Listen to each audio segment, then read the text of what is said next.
Welcome back to Naturalista, your sanctuary for botanical beauty, holistic healing, and the science of scent. I'm Judith, your host. In today's episode is a celebration of energy of flowers, not just their beauty, but their healing power. That when we touch, smell, or create with them, it's amazing. We began with a joyful visit to Field of Flowers in Boca Raton. What a beautiful place, where I took a floral design class with the head florist, Camilo. It was a blast, from selecting stems to shaping the arrangement. The experience was grounding, energizing, and deeply meditative. Camilo reminded us that floral design isn't just about aesthetics. It's about intention, balance, and emotional release. Creating harmony in your bouquet reflects the harmony you seek within. This leads us into the 5 stems of healing. 5 ways flowers restore balance. Touch equals calms. It calms your nervous system and reconnects you to the present. The scent, additional frequency. And then intention. It channels your emotional truth, grounding you to the present moment as well. Creation transforms nature into a healing ritual. And just as we placed the final stem, I realized these same flower, roses, lily, jasmine, geranium, are also the source of something even more potent, essential oils. So now we're going to welcome Mohawk Harlalka of Nishant Aromas, a global leader in ethically sourced GCMS tested essential oils. Hey Naturalistas, we are headed to Mumbai. This segment explores the essential oil business, where ancient Ayurvedic traditions meet modern entrepreneurship in a global and sustainable market.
Welcome back to Naturalista.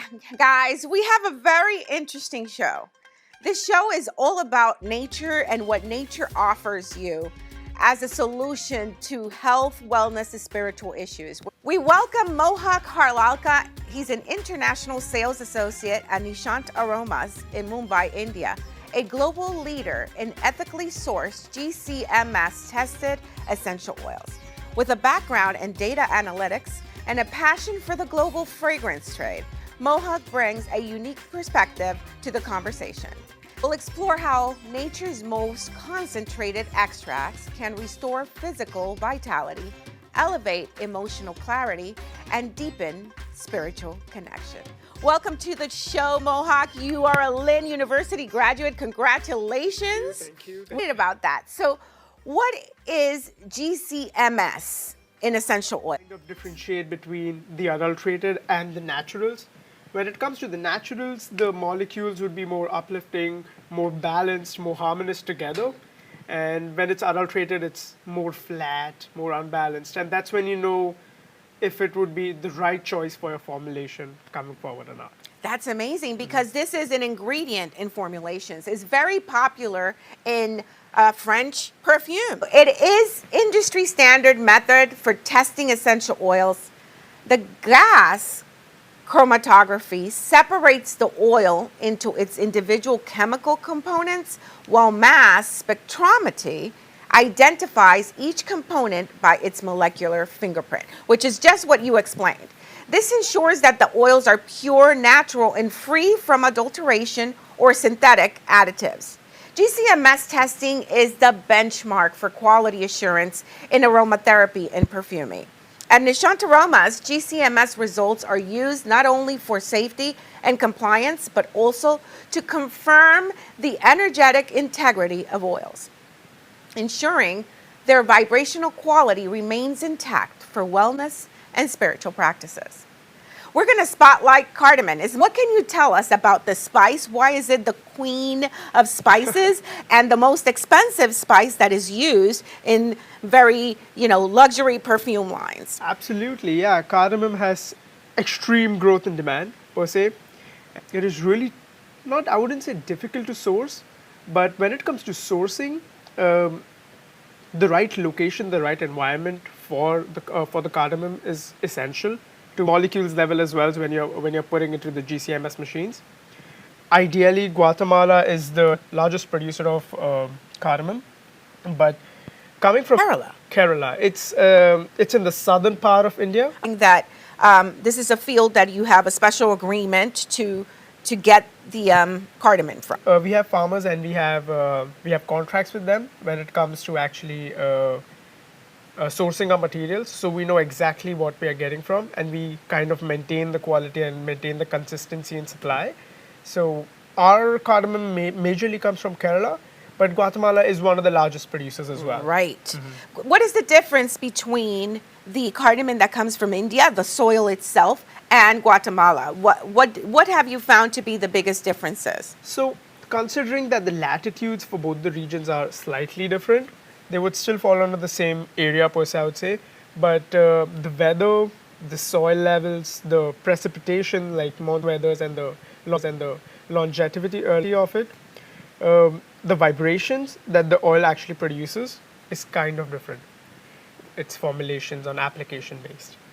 Application based for like spiritual and practices and, in the home, fragrances and things of that nature, even cooking, right? Right, cooking to a certain extent, but application based as in, applying it to your skin, applying it to your nose, your... Pure. Yes. Pure applications. Wow, that's interesting. That really is. So let's say cardamom as a spice oil is a rising star in both perfumery and holistic healing. Distilled from seeds of the Elateria cardamomum, wow, that's a mouthful. The oil offers a warm, spicy, sweet aroma with woodsy and balsamic undertones. And it's known as the Queen of Spices. That's a very big title for a spice. It is revered for its ability to uplift the mood, reduce fatigue, soothe digestive discomfort, and support respiratory health. It stimulates emotional clarity and spiritual focus and blends beautifully with citrus spices and floral oils for custom rituals. Cardamom is also a prized note in luxury perfumery, featured in iconic fragrances like Tom Ford the Noir Extreme, Gucci Guilty Absolute pour Homme, Yves Saint Laurent La Nuit de l'Homme, and of course the Maison Francis Kurkdjian Grand Sur.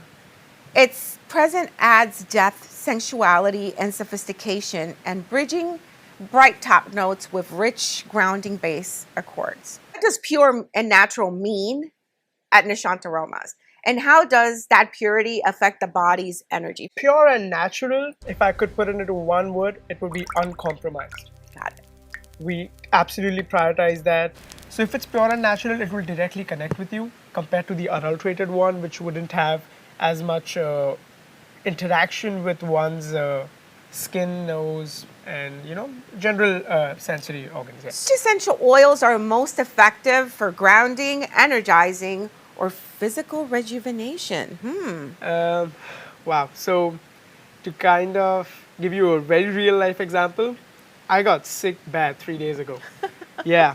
And in terms of physical rejuvenation, I applied eucalyptus, and it healed me within 2 days. Amazing. Within 2 days. So Amazing. knowing what works for your own body is extremely important, and trying to find the right blend, the right product accordingly, and even making your own custom blend with a set of tools. That is something that one should practice as well every now and then. Make a blend and kind of fix my cold. I used a blend of geranium, lavender, and eucalyptol. Amazing. So it really helped me because I know I've been using this since past 22 years of my life, I would say. Of course, Right. course. It runs in your family, I guess. Yes? It does. So I know exactly what works for me and my body. So when it comes to energizing, I would use peppermint or, even lemon to kind of feel a little more energy, give it a little, Lift. give it a little uplift. Yeah. Amazing. So, which oils do you recommend for meditation, emotional release, or spiritual alignment? Let's start with spiritual alignment called as Tulsi. Yeah, it has a very specific tone. It may be just me because I grew up kind of. It's part of around your Tulsi. culture, yes. It's part of my culture as well, and you should definitely try it. How do you spell that? It's Tulsi. Tulsi. Tulsi. Yes, it's also a herb that is used for stomach. Yes, Yes, yes, so yes. teas for, okay, so I know exactly. That is a fragrance? Yes, you can extract oil out of it. That is amazing. Oh my God, I didn't know that. I had it growing in my backyard, and that's how I know about Tulsi. It just Right. kind of appeared. So tell me about it. So Tulsi is more aligned to spirituality, I would say, per se.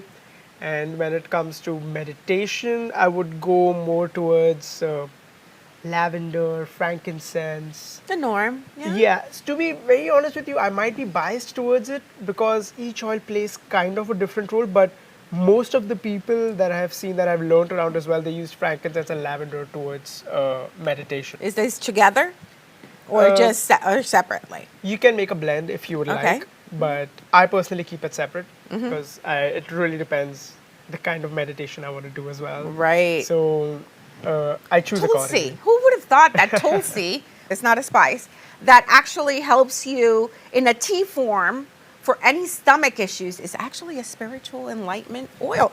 Something new we learned here at Naturalista. So how do scent molecules interact with the limbic system to influence mood and memory? Scent is the fastest way to get to your brain. It bypasses logic immediately. That's Compared interesting. to sense, compared to touch, compared to taste, I think the olfactory sense, when you're actually smelling something or actually applying it on your skin, that interacts with your brain straight, directly, and it bypasses all the logic. So it reaches your emotional system and to your body, to your sense, to the process that you are actually going to engage in. For example, if I want to meditate, I need to tell myself that, okay, I'm stepping into a meditation process, I'm going to apply this, and this is how I'm going to feel. That kind of complements the oil plus your body's process to actually take it in. So you basically have to set the intention. Absolutely. The intention of what it is that you want to accomplish through that meditation. Right. Memories, it definitely triggers traumas, it triggers, it could trigger a special person. That kind of, for me, example, like my grandmother, she uses a specific fragrance, which nobody else uses per se. But whenever I go back home to visit my grandfather, I kind of get a hint of that smell and it immediately reminds me of my grandmother. Instant memory recall. Absolutely. Through Like scent. regardless of anybody talking about her or not, or even if she's coming up in a conversation, as soon as I kind of get a hint of that smell, shoot. I can Yeah. relate to that. Absolutely, yeah. can. So it directly reflects with the limbic system. That's amazing. So, can you share a story where an oil helped someone reconnect with themselves or their purpose? Recently did have a client, she contacted me and she goes like, I'm going through burnout, anything that can help me go through this burnout. And then I just gave her my personal solution. Like I personally use bergamot. Okay. I use bergamot. I had a hint of frankincense because I have a bias towards that. Right. And you make a blend with the carrier oil, and that helps you. The carrier oil, like a coconut, almond, or something simple. Right. Okay. Right.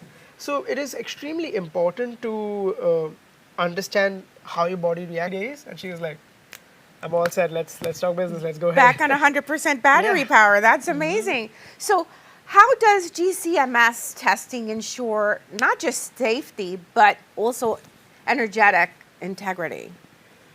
The GCMS would give you the fingerprint at the end of the day. So you can see, let's say you got a bunch of samples, you got a bunch of suppliers coming in your way. You can test each of their samples, and if you have the right traceability where you know like where the sample, like where the sourcing is actually coming from, you can kind of predict the vibration levels that you will achieve after the blend.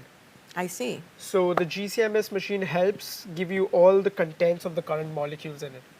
What role does intention play in the formulation or the use of essential oils? To communicate with your body and kind of tell it what the goal that I'm trying to achieve and how much time I want to achieve it, kind of thing, it definitely helps out. Like for example, um, I'm in a rush because I need to travel and do all of that. I added a higher concentration level to my blend to fix my cold. I see. Let's say if I were home, if I had some good amount of time, I would kind of take it slow.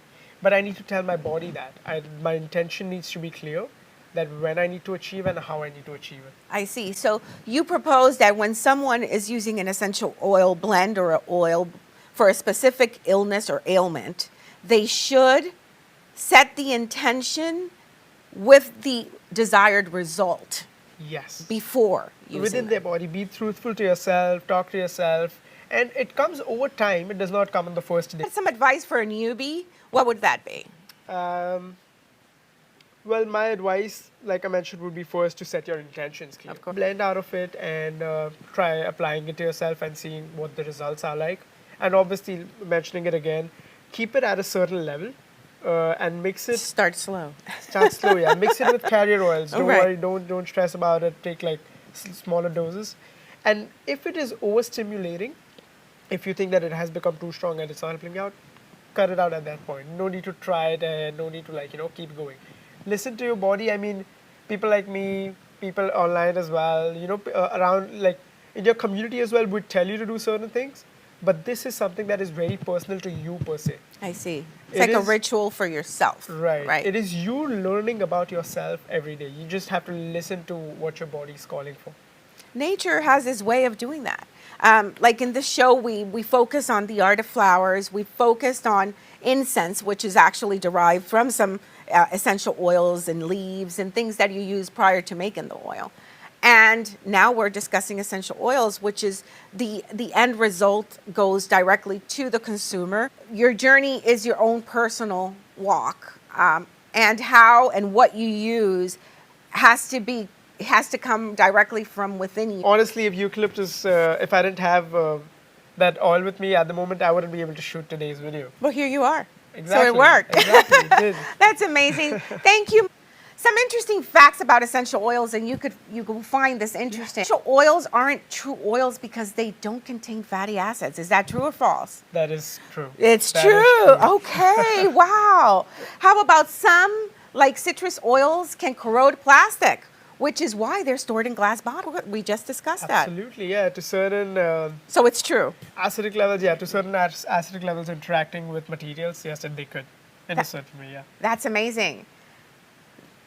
Essential oils cannot be patented since they occur naturally. Is that true or false? Yes, essential oils per se can't be patented, but if you have a really specific blend that's up and coming, booming, like major companies do that to their specific blends that they really want to keep to themselves, those can be patented. Okay, so the combination of them could be patented, but not singly. No, not Got possible. it. It's like you would patent the color red, but you can't You patent can't, the you color can't do red. yeah. that. It exists. So it takes, how about it takes huge amounts of plant material to make a small amounts of oil, for example. About 60,000 roses are needed to produce 1 ounce of rose oil. That is true or false? That is really true. Really true. Yeah. This reminds me of my father's trip. I was really young. I couldn't travel with him that time, but he went to Bulgaria, and Bulgaria is known for its roses. Wow. Yeah, he went for a conference, like it was like a study tour trip, and he got to see all the cultivation levels, the way people actually transport those rose petals, and he got some beautiful rose water samples, everything back home, and It's smells different. like, it smells like rose till date. Yeah. Wow, that is amazing. How about Pleasant scents can improve mood by up to 40%. Is that true or false? 100% true. So everything's true. Because, like I mentioned, it directly relates with your mind, and it kind of shifts your current situation into that happy situation. And but you have to set the intention, right? Right? Without the intention, it's not going anywhere. So, smells is the first sense to develop in humans, which may explain their emotional impact. For example, Egyptians used oils like cedarwood and myrrh in embalming thousands of years ago. Is that true or false? That is true. Myrrh is another spiritual one as well. Okay, so we'll add that one to the spiritual list. Yeah, it is. It's not that common, but people do use it. Yeah, it's very biblical. It is. It's a biblical scent. Oils can be extracted from different plant parts such as leaves, bark, resin, or fruit peels. True or false? Yes, absolutely. For example, we get clove bud, we get clove stem, and then you have mixes of them as well. And they do, all of them at the end of the day produce clove oil, but when you put them through the GCMS, you actually get to know the fingerprint, and then you can decide what goes with your blend. So for if you were to take clove, for example, yes, the buds, the stems, the leaves, they all have. So you could use a lot of the different parts. That's amazing. So that is true. The quality changes depending on soil and climate. We discussed this a bit. So no two batches are identical. True or false? That is very true. But yes, it will never be identical, never. But it will kind of remain constant in a way. Like the fluctuation wouldn't be that high if the weathers are still the same constant. Got it. But we also have a lot of different weather patterns changing and things. Does that affect the essential oil itself? Yes, absolutely, yes? Absolutely. Because we've had a lot of weird things happening, especially here in the U.S. Tea tree oil is especially valued for its antimicrobial properties. True or false? Absolutely. Wow. I remember my mother putting it in drinks as well, like for me. Tea tree in drinks? Yeah. Did not know that. That is a new fact. That is a true fact. That is, yeah. Wow, so you put a small amount, drops, a few drops. Yes, few drops, because it's really strong. So it helps your body remove all toxins. Smart. I guess your mother is a smart lady, huh? Mohawk, for being here, for sharing your wisdom and the essence of what makes Nishant Aromas so special. And thank you to Camilo and the team at the Field of Flowers for reminding us that healing begins with our hands, our senses, and our intentions. For those listening, remember, your wellness journey doesn't have to be complicated. Sometimes it begins with a single stem or a single drop of nature's gifts.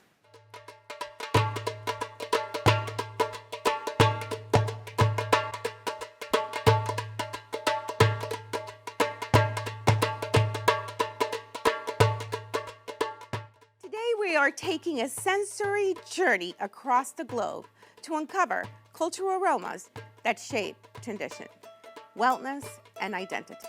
From the incense-filled temples of Asia to the floral fragrances of South America, from the herbs and resins of Native American communities to the aromatic plants of India, Polynesia, we'll discover scents that tell stories centuries in the making.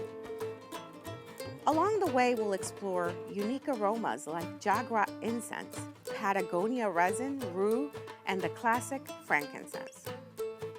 Jagra incense, for example, originating in India and parts of Asia, is a resin and herbal blend used primarily for purification, meditation, and ritual offerings. Spiritually, it symbolizes cleansing and invites positive energy into a space, creating a bridge between the physical and the spiritual realms. Its earthy, grounding aroma helps calm the mind, enhances focus, and balances energy, making it a staple in traditional spiritual practices. Next, we're going to go to frankincense, a well-known resin from India, the Middle East, and Africa, has been burned for centuries in meditation, prayer, and ceremonial rituals. Its spiritual symbolism centers on grounding, protection, and connecting with higher consciousness. In addition to its sacred uses, frankincense offers wellness benefits by reducing stress, enhancing mindfulness, and supporting respiratory health. Through its warm, resinous fragrance. This is a very, very strong one, but great one, is rue. It's an aromatic leaf used in protective and cleansing rituals across India, the Mediterranean. Spiritually, it wards off negativity and purifies both spaces and energy fields. Its slightly bitter, pungent scent energizes the aura, clears mental tension, and offers a sense of spiritual protection, making it a valued herb in many ceremonial traditions. Next, have you even heard of Patagonia resin?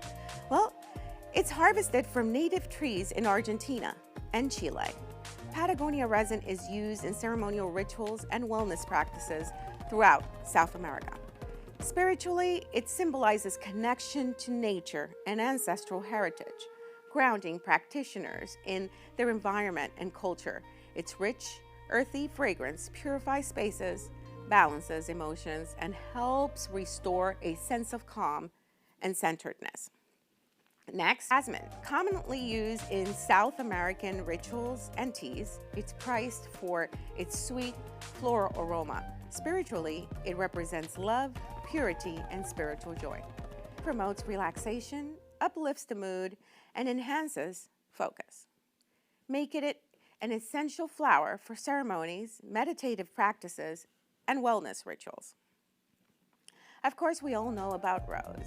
The powerful rose petals are used in South America and India for ritual teas and incense. Symbolically, rose represents love, compassion, and beauty.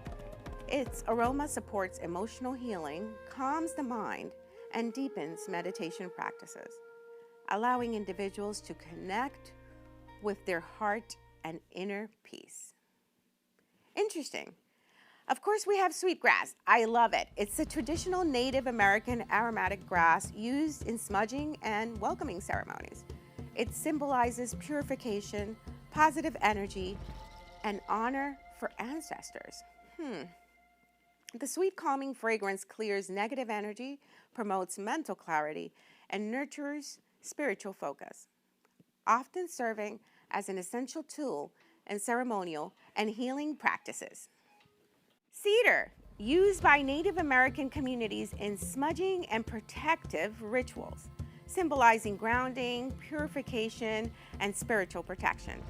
Its woody, earthy aroma calms emotions, strengthens focus, and connects individuals to spiritual guidance. Cedar remains a powerful aromatic tool for both ceremonial and everyday spiritual practices.